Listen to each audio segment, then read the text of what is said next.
명절이 아직 진행 중이죠. 전날은 장보고 준비하고 또 당일은 또 한쪽 가정에서 모이고 그 다음에 오늘 두 번째 날은 또 다른 가정을 가셔야 돼. 이러다 보니까 이제 출타하시는 분들이 많이 있을 거라고 예상을 했습니다. 저도 뭐 가정이 있으니까 예외는 아닙니다. 전날 아들하고 또 와이프하고 또 장보러 이마트에 갔다가 또 어제는 어른들이 오셔가지고요. 집에 많이 아프다 보니까 저희가 가기가 힘들어요. 그래서 오셔서 또 하루 묵으시고 식사하시고 가셨고 또 이제 오늘 이렇게 여러분들을 뵙게 됩니다. 이런 명절 한가운데 당연히 밥 안 주는 거 당연한 거니까 또 서운해하지 마세요. 강사도 밥 없습니다. 하여간 댁에 가셔서 또 남은 명절 잘 보내시고요. 또 이렇게 봉사한다는 게 보통 일이 아닙니다. 우리 찬양대도 그렇고 또 여러 가지로 섬기시는 분들 너무나 귀한 헌신에 하나님께서 복을 주시기를 바랍니다. 얼마 전에 캘리 그래피 이 글을 조금 이게 멋있게 크게 쓰는 이제 캘리 그래피 발음이 뭐 정확한지 모르겠는데 그라피라 그러는지 하시는 분이 권사님 한 분이 목사님 뭘 구절을 좋은 구절 뭘 좋아하십니까? 하나 써 드리죠. 그래서 이제 고민을 하다가 몇 주 전에 마음에 가슴에 울렁울렁거렸던 구절이 있습니다. 뭐 목사라고 성경을 읽으면 늘 충만하고 그런 거 아닙니다. 그 환상이고요. 우리 뭐 김 목사님은 그러실 줄 압니다. 저는 아닙니다. 참 교수다 보니까 각박하고 메마를 때도 많은데 어느 순간 마음의 비파가 울릴 때가 있었어요. 그래서 이제 명절 중에는 여러분들을 위하여 제가 써주십시오 하고 부탁하고 또 이제 받았던 연구실에다가 이제 창틈에다가 딱 배치해 놓고 가끔씩 봅니다. 시편 84편 5절의 말씀입니다. 5절, 6절, 7절, 5절인데 석절을 제가 오늘 명절에 마지막 설교하면서 축복하는 마음을 여러분께 읽어드리고 이런 애가 함께 하시기를 바랍니다. 주께 힘을 얻고 그 마음에 시온의 대로가 있는 자는 복이 있나이다. 제가 요 구절만 받았고요. 그 다음에 이제 그들이 눈물 골짜기로 지나갈 때에 그곳에 많은 샘이 있을 것이며 이른 비가 복을 채워 주나이다. 그들은 힘을 얻고 더 얻어 나아가 시온에서 하나님 앞에 각기 나타나리이다 라고 하는 말씀입니다. 우리의 인생길이 명절 그저 하루 이틀을 만나 교제를 해도 희노애락이 함께 할 것입니다. 기쁨의 소식도 있지만 눈물의 소식도 있고 또 노쇠가는 어른들을 봐야 하는 안타까움도 있고 또 자라나는 세대에 형통해가는 모습도 있을 것입니다. 마찬가지로 우리가 목회를 할 때도 그렇고요. 인생사가 크게 보면 양극단의 인사를 하러 다닙니다. 초상집과 장례식입니다. 들어 이제 이 인생에 대하여 굉장히 그 비극적인 면만 강조하는 경향이 교회사 가운데 있습니다. 결혼에 대해서 굉장히 부정적인 경향. 그래서 이제 이웃의 구교는 로마 교회는 사제들에게 여전히 독신을 의무화하고 있습니다. 1600년 전에 살았던 교부 어거스틴의 영향이 강하지 않을까 그런 생각을 합니다. 젊은 시절에 방탕하게 살다가 32살에 회심을 하고 난 다음에는 이제 반대 극단으로 갔죠. 결혼도 하지 않고 굉장히 금욕고행하는 삶을 살았습니다. 성경에 보면 세례 요한도 유사한 삶을 살았습니다. 그러나 오늘 본문에 보면 주님은 전혀 그렇지 않은 것을 보여줍니다. 예수님은 결혼식에 참석하셨고 또 제자들과 함께 흥겹게 잔치를 즐기신 것으로 보입니다. 또 더욱이 잔치집이 위기를 만났는데 신랑도 채 알지 못했던 위기인데 아주 주님께서 스무스하게 잘 넘어갈 수 있도록 하신 것도 보여줍니다. 그래서 결혼을 비롯하여 이 명절, 나라마다 명절이 다르긴 한데 어떤 형태이든 간에 기쁨을 우리들에게 허락하시고 누리게 하시는 것이 주님이시다라고 하는 것을 알 수가 있습니다. 어떤 이제 웃지 못할 예수님에 대한 전기 혹은 기록 중에 이러이러하고 저러저러하고 다 설명을 하고 난 다음에 이분이 뭐라고 했냐 하면 예수님은 웃으신 적이 없다 이렇게 결론을 내렸어요. 정말 황당한 이야기입니다. 성경에 예수님께서 우셨다는 말은 히브리서까지 한 3번 정도 우리가 발견할 수가 있습니다. 유명한 요한복음 11장에 보면 나사로 무덤 앞에서 예수님 우신 거나 또 겟세마네 동산에서 통곡하신 거나 등등 3번 정도. 그러나 웃으셨다라고 하는 이야기는 물론 거의 성경에 안 나옵니다. 왜 그런가 하면 안 웃으신 게 아니고 굉장히 평소에 기쁨이 희열이 넘치는 분이셨어요. 또 이야기 하시는 설교 내용들도 가만히 보고 있으면 굉장히 예수님은 유쾌한 분이셨다는 걸 알 수가 있습니다. 사람들은 장례식장은 어쨌든 인사만 하고 재빨리 떠나기를 원합니다. 왜냐하면 뭔가 불편하잖아요. 그런데 예수님의 이야기는 3일을 그냥 밥 먹는 대책도 없이 그냥 앉아가지고 듣고 있는 모습들을 보십시오. 어떻게 예수님이 웃지 않으셨겠어요? 기쁨이 없으셨겠어요? 물론 누가복음 11장 같이 성령 안에서 그가 기뻐하시는 굉장히 희열에 넘치는 그런 장면은 특별히 보도했지만 대부분의 경우는 예수님은 공생의 3년 동안에 참 기쁨이 넘치는 또 기쁨을 전달하는 희락을 전달하는 분이셨을 거라고 저는 생각을 해봅니다. 오늘 이 잔치집 이야기도 마찬가지입니다. 너무나 잘 아는 이야기지만 배경 설명은 그래서 좀 답답하지 않을까 싶은 마음이 들 정도입니다. 그러나 이제 끝부분에 이제 제가 왜 나중이 처음보다 나아지는 이렇게 열어놓았는가? 처음보다 나중이 갈수록 더 좋지 않았다. 인생보다는 나중이 처음보다 더 나아진다. 인생이든 또 교회이든 그것이 우리에게 희망사항 아니겠습니까? 먼저 1, 2절에 보면 갈릴리 가나에서 혼인잔치가 있었다, 혼례가 있었다 이렇게 시작을 합니다. 예수님 어머니가 초대받았고요. 예수님과 제자들도 초대를 받았습니다. 사흘 되던 날이라는 것은 1장을 기준으로 하면 나다나엘을 만난 날부터라고 볼 수가 있겠고요. 가나에라고 했는데 이 가나는 지금은 성지순례를 가시면 아마 특정화된 곳이 있을 텐데 사실 가나라는 이름을 가진 곳이 많았고 또 정확하게 알기 어렵지 않느냐 이런 때도 있었습니다. 1600년째 살았던 제롬이라는 교부는 팔레스타인에 살기도 했는데 그에 의하면 예수님이 참여했다는 이 가나라는 곳은 나사렛에서 빤히 쳐다보일 정도에 가까운 마을이었다고 합니다.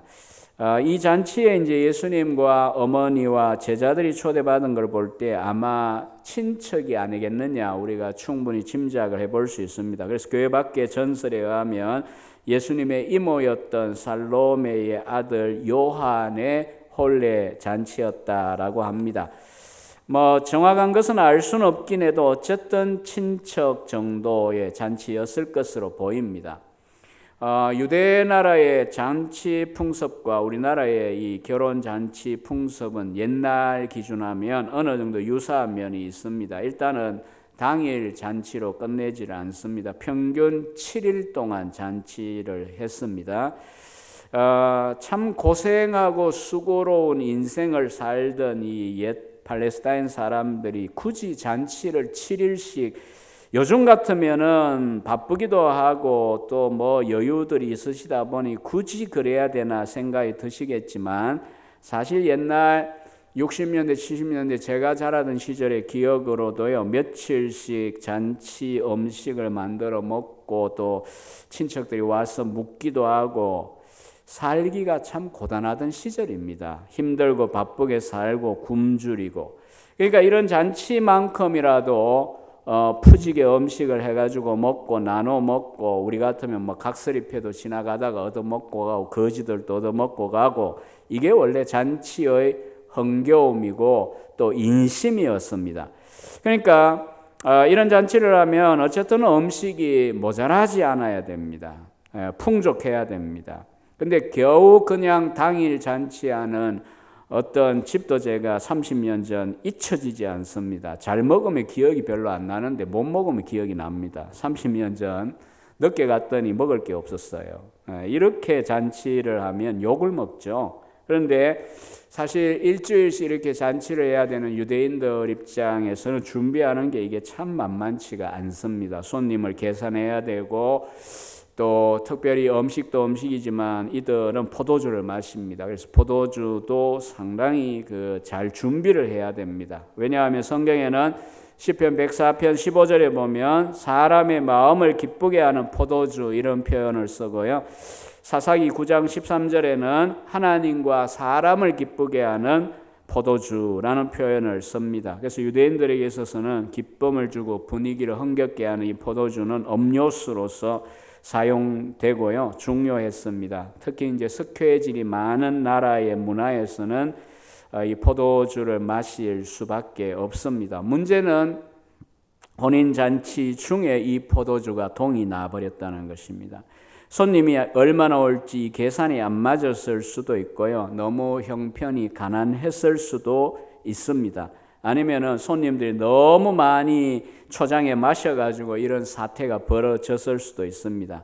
그러나 어떤 이유가 됐든 이와 같은 상황이 되면 잔치집은 위기 상황이 됩니다. 그리고 분명히 신랑과 또 잔치를 배설한 집에서 어찌할 바를 모르고요. 또 그리고 인색하다는 욕도 먹어야 되고 사과하기 급급한 그런 상황이 되어질 수밖에 없습니다. 물론 오늘날 같으면은 뭐 대형 마트들이나 여러 가지 샵들이 있으니까 빨리 어떻게 대책을 세운다지만 당시 상황은 불가능합니다. 잔치가 끝난 겁니다.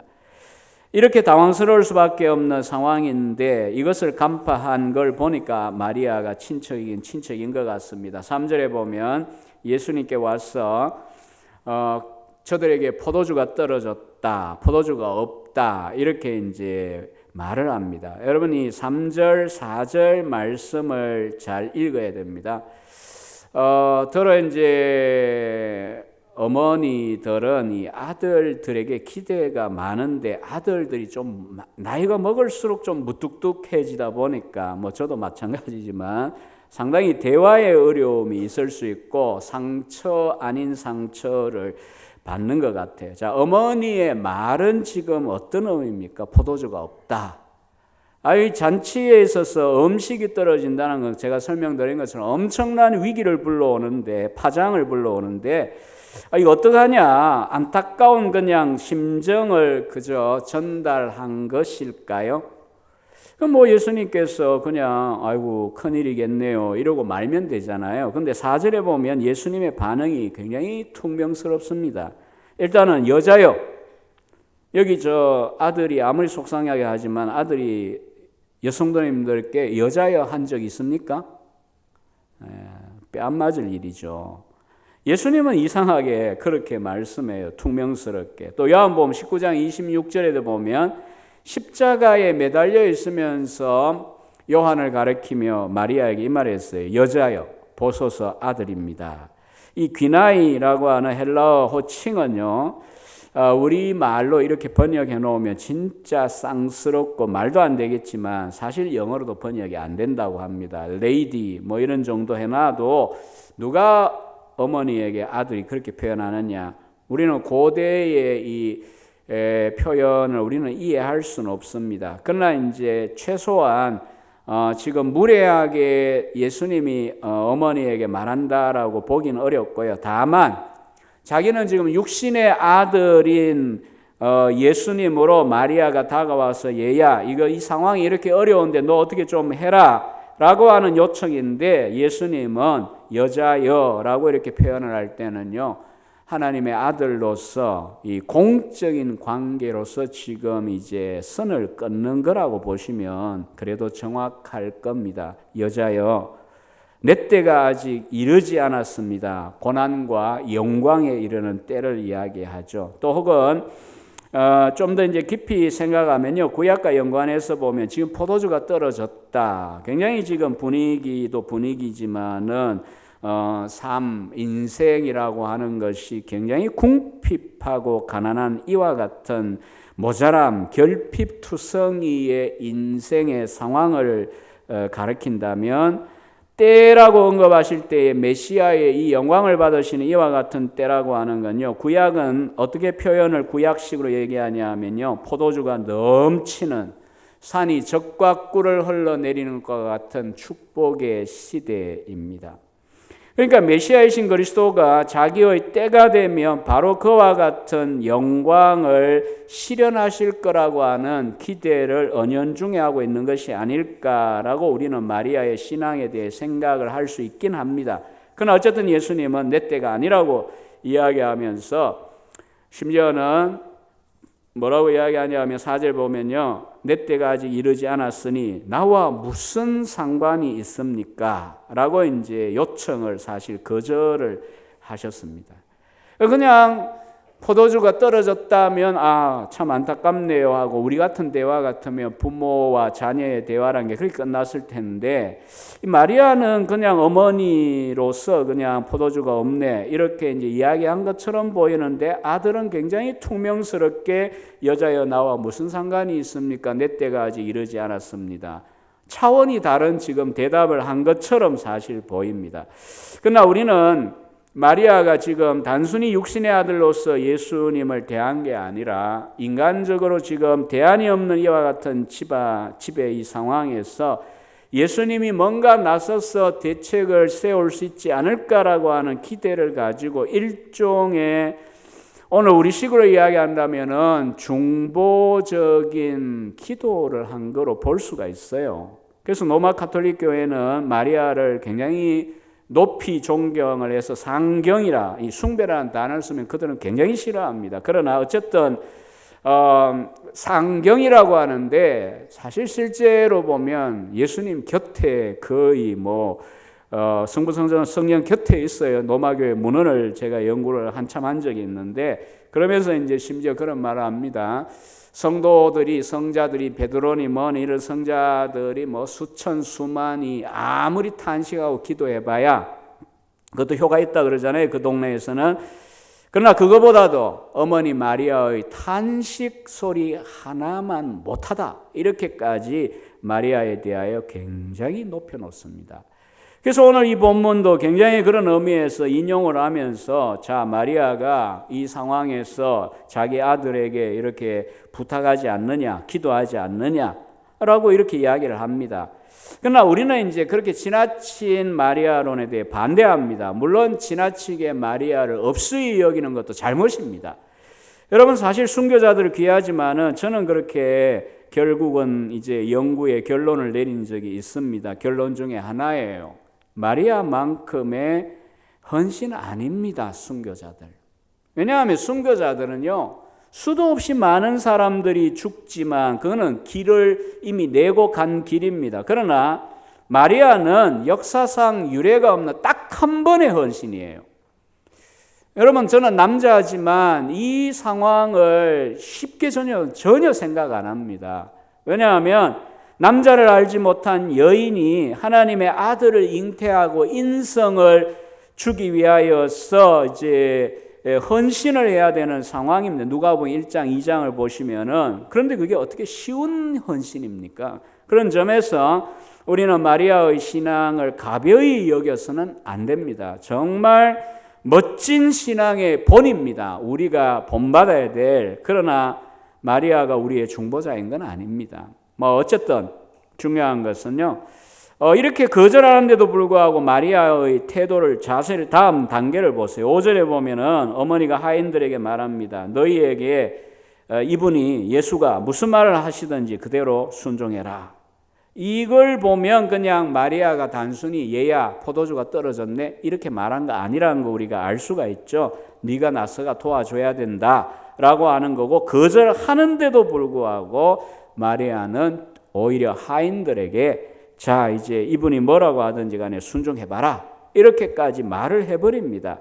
그냥 우리가 그냥 소원을 말하거나 그냥 혼자 중얼거리는 건요, 별 책임이 없는데 이렇게 말을 해버리면 이건 엄청난 지금 책임을 져야 될 상황 아닙니까? 그런데 예수님께서는 이제야 마리아의 이와 같은 믿음에 대하여 이제 반응을 하십니다. 탓하지 않아요. 여러분, 우리가 성경에 보면 때로 우리들의 모습이기도 한데요. 처음에 이제 성경에 근거하여 하나님 이것 정말 우리에게 필요합니다, 우리 가정에 교회에 필요합니다, 이렇게 기도하는데 거절하실 때가 있어요. 냉정하게 그냥 모른 척 하실 때가 있어요. 근데 차가운 그런 반응 앞에 우리가 놀라면 안 됩니다. 성경에 많은 경우는 진짜 귀한 것들은 쉽게 주시지 않아요. 차갑게 대하시더라도 이게 정말 하나님 기뻐하시는 거다 그러면 끈질기게 기도해야 돼요. 여러분, 마태복음 15장에 나오는 수로보니게 여인 보세요. 이방 여인이다 보니까 예수님은 진짜 심하게 말했잖아요. 개 취급을 했잖아요. 주인의 아들에게 줄 거, 자녀에게 줄 거 어떻게 개한테 주냐, 이런 식으로 이야기했잖아요. 그러면 나가 떨어져야 돼요. 근데도 불구하고 이 여인은요, 얼마나 절박한 심정으로 매달립니까? 아니, 그 주인 집에 있는 개도 밥상에 떨어지는 건 먹는 거 아니냐고, 부스러기 은혜라도 좀 주시라고. 이러니까 예수님께서 여자여 너의 믿음이 크도다, 그리고 반응을 하시잖아요. 지금 마리아의 경우도 마찬가지입니다. 여인이여, 여자여, 이게 나하고 무슨 상관이 있습니까? 이렇게 이제 퉁명스럽게 말씀하신 분이 마리아가 하인에게 명령하는 걸 보고는요, 그냥 외면하지 않습니다. 6절, 7절에 보면 예수님은 주목하셨습니다. 그 가난한 집인지 부잣집인지 모르겠지만 뭐 갈릴리 가나집 해봐야 아무리 잘 사는들 뭐 얼마나 잘 살겠습니까? 근데 그 집에 보니까 물항아리 6개가 있습니다. 대략 이제 그 환산법에 따라 제가 계산을 해드리면요, 약 그냥입니다. 약 항아리 하나가 100리터 정도 들어가는 겁니다. 100리터, 총 600리터 들어갈 만한 물항아리가 있습니다. 1.5리터 PT병으로 하면 400병 정도에 들어가는 양입니다. 왜 이렇게 많은가 하면 이제 이 더운 나라에 살다 보니까 유대인들은요, 손님들이 오면 손과 발을 씻도록 샌들 같은 거 신고 오니까요, 물을 줍니다. 정결 예식을 하도록 물을 주는데 뭐 지금도 다르지 않을 겁니다. 그 중동 지역은. 그러다 보니까 이제 물 항아리가 이렇게 6개나 준비되어 있었고요. 또 당연히 잔치집에 참여한 손님들에게 손발 씻을 물을 줬으니까 다 비어 있는 상태입니다. 예수님은 그 빈 물 항아리를 주목하시고 하인들에게 2가지 명령을 내리셨어요. 첫째는 항아리에 물을 채우라. 그냥 물을 채우라예요. 종들이 할 수 없는 걸 말한 게 아닙니다. 할 수 있는 걸 말했었어요.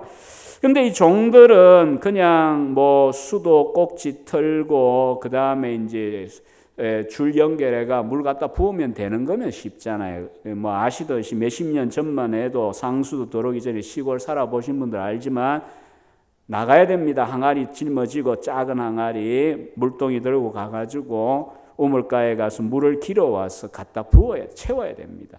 그렇게 채운 다음에 600리터, 이거 간단한 일이 아니지 않습니까? 근데도 불구하고 항아리에 아구까지 채울 정도로 순종을 했습니다. 그 다음에 이제 2번째 주님의 명령은 뭐냐 하면 물을 떠서 이제 연회장에게 갖다 주라입니다. 이 연회장은 잔치가 잘 진행될 수 있도록 여러 가지 음식 준비나 시식이나 뭐 분배나 이런 또 체크나 이런 것들을 하는 그 잔치의 지배인과 같은 사람입니다. 이 하인들에게는 직속 상관인 셈이죠.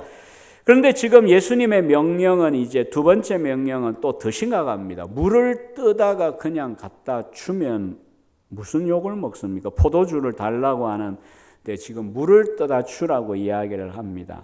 그러나 어쨌든 하인들은 포도주가 아니라 물을 떠다가 갖다 일단은 줍니다. 이 장면을 이쪽에서 보면 그렇잖아요. 어쨌든 이제 넘어가기 전에 제가 드리고 싶은 말씀은요, 우리가 기억해야 되는 것은 주님은 우리들에게 믿음의 반응을 요구하십니다.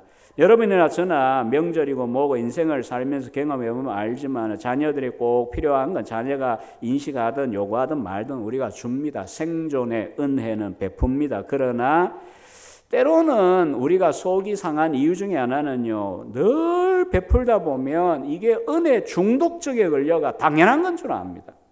그러다 보니까 뭐 안 주면 내가 형편이 안 되고 못 주면 성질을 막 냅니다. 여러분 가정은 안 그렇고요. 뭐 제 가정도 안 그렇습니다. 뭐 저 바깥에 보면 그런 가정들이 있어요. 이 중독이 돼가 그런 거거든요. 귀한 줄 몰라요.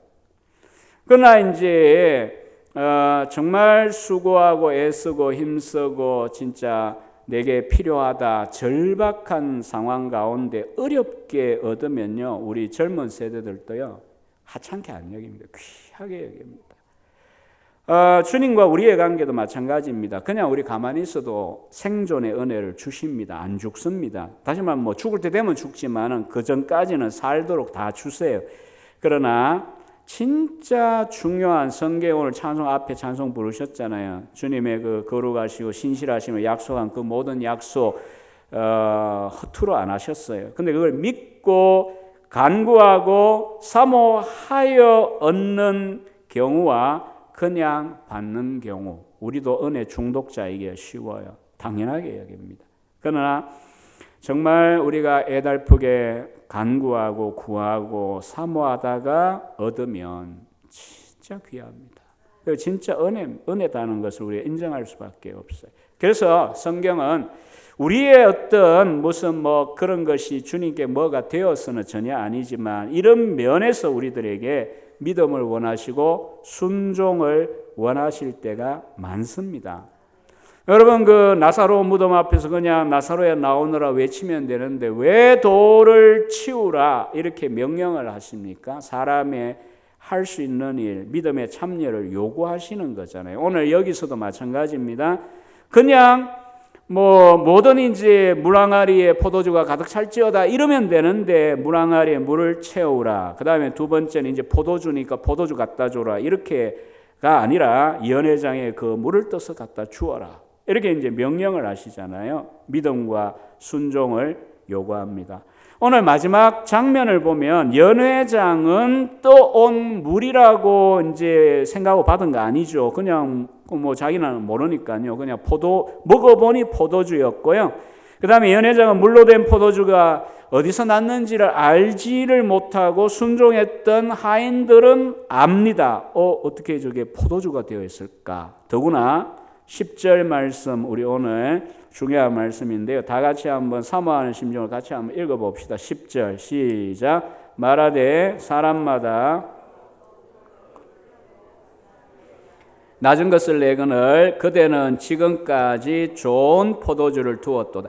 그러니까 지금 이 말은 연회장이 신랑을 막 소리 쳐가지고 부른 거예요. 불러가지고 야, 이 어떻게 된 거냐? 먼저는 정신이 멀쩡할 때는 좋은 포도주 내고 그 다음에 이제 가면 갈수록 이제 이게 뭐 형편이 그러니까 질 낮은 포도주를 내기만, 왜냐하면 물을 섞어가지고 이제 몇 대 1로 섞느냐라든지 포도의 어떤 그 상태라 뭐 여러 가지에 따라 이게 아마 질 좋고 나쁘고가 있나 봐요. 어쨌든 사람의 인지상정은 먼저 좋은 것, 그 다음에 취하고 나면 그보다 못한 것을 내는 건데 어떻게 너희 신랑, 너희 집은 이렇게 가장 좋은 것을 먼저 주는 게 아니라 가면 갈수록 더 나은 것을 주느냐 이렇게 말하는 겁니다.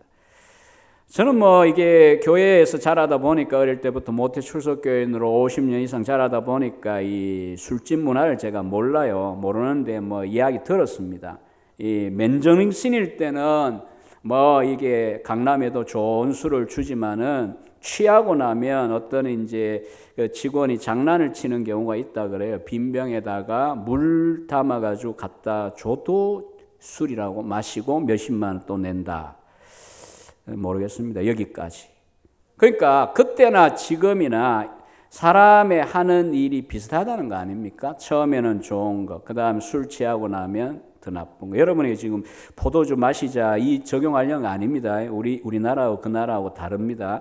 어쨌든 중요한 것은 이와 같은 이제 기적이 일어나고 난 다음에 11절에 보면 이 기적의 의미에 대한 평가입니다. 예수께서 이 첫 표적을 갈릴리 가나에서 행하여 그의 영광을 나타내심에 제자들이 그를 믿었다.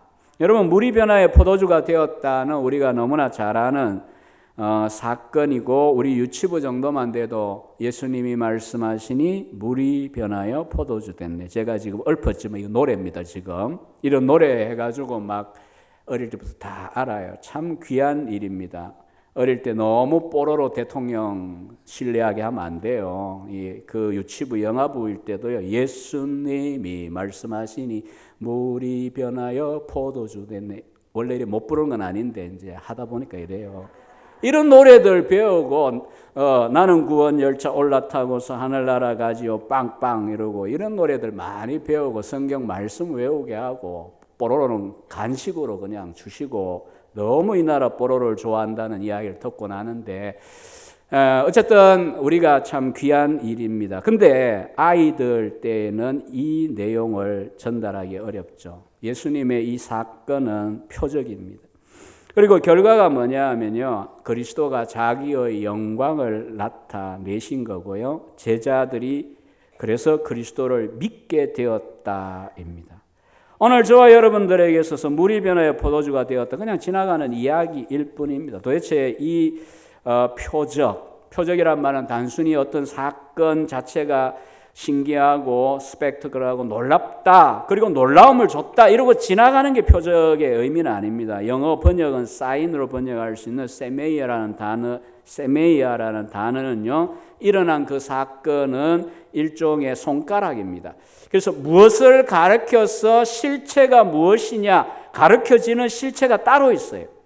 물이 변하여 포도주가 되었다는, 물이 변하여 포도주가 되는 걸 우리가 사모하라는 의미가 아니고요. 현재 우리의 입장에서 본다면 제자들이 했던 것과 같이 그 표적이 결국은 그리스도가 누구신가 영광을 드러낸 것처럼 우리가 그분의 영광을 보고 제자들과 같이 우리도 그리스도가 우리의 인생, 우리의 교회에 있어서 이와 같은 분이시다 믿도록 하기 위함이라는 점입니다. 그래서 결론적으로 말씀을 드리고 싶은 것은요, 오늘 우리들에게 이것이 어떤 의미에서의 사인, 표적일까요? 무엇보다 먼저는요, 주님은 일단 우리들의 인생에 있어서 은혜와 분복을 주시면서 기뻐하고 즐거워하는 것을 원하신다라고 하는 점입니다.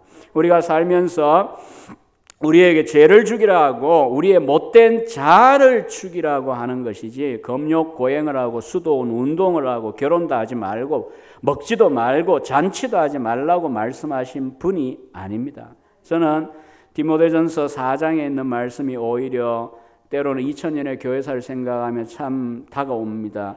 후에 바울은 말합니다. 후에 결혼하지 말라, 음식을 먹지 말라, 그러니까 금욕하라 이렇게 말하는 자들이 나타날 것인데 성령의 교훈이 아니고 귀신의 가르침이라 그러거든요. 저는 그래서 결코 수도원 운동에 대하여 긍정적으로 저는 별로 생각을 안 합니다. 충세교회에서 교수님은 동의 안 하겠지만 어쨌든 주님이 원하시는 것은 우리에게 참된 기쁨과 희락을 누리게 하시는 겁니다. 주님 자신이 기쁨의 사람이었습니다. 잔치에 참여하시고 또 비유들 보시면 하나님 나라를 잔치에 즐겨 비유하셨어요. 자유로움, 풍성함, 넘쳐나는 교제, 마음의 빗장을 풀고 앉아서 그 교제를 누리면서 기뻐할 수 있는 그 모습들, 명절도 일종의 그런 시간이 되어야 하는 겁니다만은 주님은 그것을 천국에다가 비유를 하셨습니다. 오늘 가나 혼인 잔치의 경우에는 그 기쁨을 앗아갈 수 있는 장애 요소조차도 제거해 주시는 그와 같은 자비로운 주님이신 것을 우리들에게 보여주셨습니다. 혹시라도 신앙상의 어려운 시기를 너무 지났고 또 그 다음에 아프거나 여러 가지 어려움들 통과하다 보면 우리의 마음 가운데 조금이라도 문제가 없고 사건이 없고 뭔가 형통하다 느낌이 들 때 오히려 불안하신 분들이 있을지 모르는데요. 그러나 주님이 원래 우리에게 주시고자 하는 것은 형통함이고 기쁨이고 잔치였습니다. 결국 우리의 인생이 끝나고 참여할 천국도 잔치로 비유되고 있다는 점을 우리가 기억해야 됩니다. 두 번째는 우리는 이 표적을 보면서 주님께는 능치 못할 일이 없는 전능하신 분이라고 하는 사실을 알게 됩니다. 왜요? 맹물이 변하여 품질 좋은 포도주가 되었으니까요. 그렇다면 이것이 우리들에게 어떤 이제 교훈적인 적용이 될까요? 우리는 예수님을 만나기 전에 맹물 같은 미건조한 그런 인생, 심지어는 독극물 같은 인생들도 있었지 않습니까? 그냥 맹물이어도요, 그냥 맹물. 별로 가치 없는 맹물. 그런 인생인 경우들. 그러나 우리가 예수 그리스도를 만나고 그리스도 안에 있게 되었을 때의 질적인 변화를 체험하게 되어진 분들이 저나 여러분들이라는 사실을 아십니까? 물이 변하여 포도주가 된 게 기적이 맞습니다. 그러나 그보다 더 큰 기적은 맹물 같은 인생이, 또 어떤 경우에는 나는 흙탕물, 독극물 같은 그와 같은 바이러스 가득한 물과 같은 인생이었다라고 하실 분들이 하나님의 이 능력에 의하여 본성이 변화되고 품질 좋은 포도주와 같이 정말 하나님과 사람을 기쁘게 하고 섬기는 이런 인생이 되었다는 자체가 기적이라는 것을 우리는 기억하셔야 됩니다. 그래서 조나 에드워즈 목사님은 예전에 악명 높고 방탕한 삶을 살며 모든 종교를 경멸하고 온갖 불경스럽고 타락한 삶을 살며 사람이라기보다는 짐승 같고 마귀같이 보였던 사람들, 이게 바로 독극물 같은 인생들 아닙니까? 여러분이 그렇다는 게 아니라 극단적으로 이런 인간들도 있어요. 그러나 그런 사람들이 변화되어 헛되고 악한 삶을 사는 대신에 겸손하고 경건하고 영적이고 천국에 합당한 삶을 살고, 또 성경이 말하는 대로 어린 양 같고 비둘기 같은 그리스도의 성품을 닮아가는 그리스도의 향기를 떨치는 인생들, 여러분 이것이야말로 기적입니다.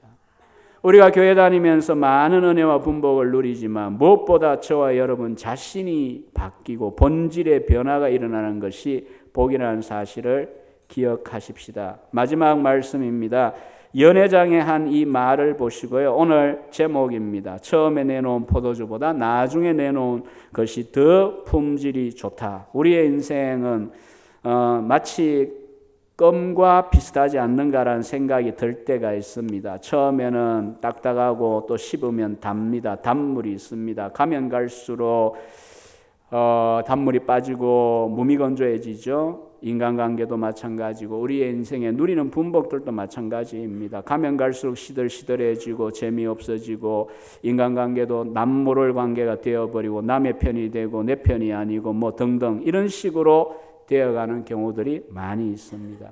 우리의 신앙생활도 처음보다 가면 갈수록 더 나빠지는 경우들이 있습니다. 그러나 오늘 주님은 우리들에게 원하시는 삶은 처음도 좋지만 가면 갈수록 더 좋아지고 풍성해지는 그와 같은 삶입니다. 인간은 절대로 우리가 우리의 가족들의 최선을 다하지만 우리는 주님이 아닙니다. 주님처럼 할 수 없습니다. 우리는 마음의 제한이 있고 우리는 능력의 제한이 있어서 아무리 더 나은 인생, 더 나은 그와 같은 복의 전달자가 되려고 인간적으로 힘쓰고 애쓴다고 해서 되어지지 않습니다.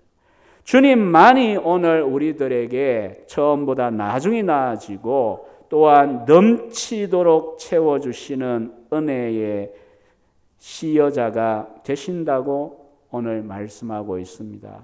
이제 말씀을 마치려고 합니다. 요한복음에 보면 이런 주님에 대한 말씀들이 많습니다. 정말 설교자는 때로 마음의 고통들 참 많이 받습니다. 사실 어젯밤에도 거의 제가 잠을 못 자고 고통을 이유도 모르겠어요. 커피를 잘못 마셔 그런지는 모르겠지만 이 설교라는 것이 만약 내용을 설교자가 책임져야 된다고 한다면 이 자리는 교수대입니다. 교수대란 말은 무슨 말이냐면 목이 달리는 자리입니다. 자기가 어떻게 책임질 거예요. 그러나 오늘 주님께서 이 가나 혼인 잔치에서 물이 변하여 포도주가 되어 처음보다 나중에 나아지게 하는 놀라운 기쁨과 희락을 주셨던 그 분이 오늘 성형교회 우리 성도님들이나 설교로 섬기는 저에게 말씀하시기 때문에 이 말씀을 여러분들에게 전달할 용기를 얻고 올라오는 거고요.